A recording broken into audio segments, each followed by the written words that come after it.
Alright, traders, check this out.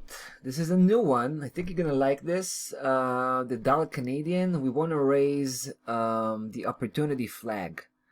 And that's even before we got in, right? So this one is really just a hot trading opportunity right now that we haven't got the time to engage with. But right after this, this video is being recorded, we're gonna pull the trigger.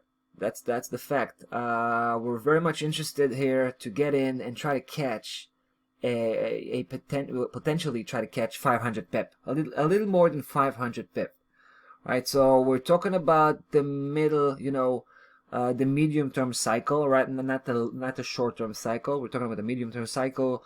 Even though it's best watched from the daily perspective, right? We're on the daily chart right now, but we can definitely look at it from the weekly perspective as well. Here we want to have that confirmation because we don't until we have that weekly closing bar above, and this is the main level you want to look at. You want to keep in mind 40, 46. I mean, you can see two key levels here, very close to one another. The 40-46 is the blue one. That's the more relevant one. 40-60-68 here is actually the bigger key level.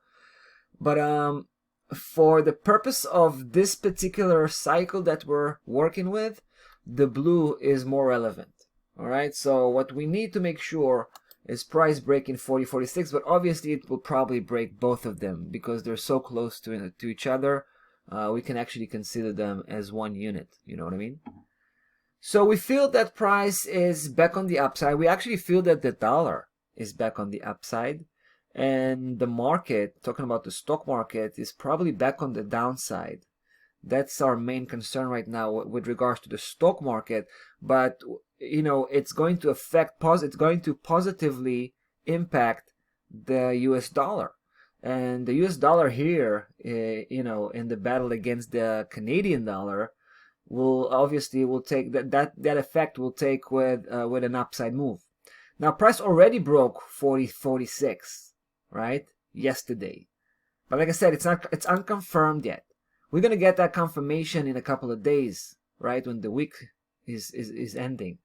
And if price will remain above that level, that's gonna give us a lot of confidence to pursue with a lot more force on the upside here. So we're gonna just pull the trigger today, and we're gonna start small. All right, we're just testing the water. We're gonna wait.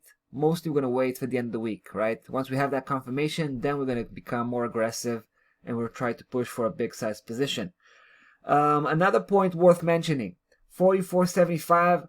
That's not just a secondary target. It's a very important one. It might actually, it might eventually end up as the final destination, right? This is a big level, so we want to be careful once we hit 44.75 when we try to squeeze that lemon, and grab another, I don't know what we have here, like 175 pip. That's the shaky part, all right? So we should be careful from 44.75 up. We're going to probably reduce the exposure, take most of the profit out and try to see if we can catch the last stretch here towards the previous high, 46.52, which is the official final destination. But primary target, guys, is actually 44.75. Sometimes the primary target is not the last one, right? That's probably a good example for that. So yeah, that's the story behind the dollar Canadian. We're still on the sideline where we're gonna get real soon. We're gonna get in. And hopefully we'll be back shortly. We'll be back to follow up on the situation here and keep you posted as we usually do. That's about that for today. Enjoy the rest of the day, and until tomorrow, be well.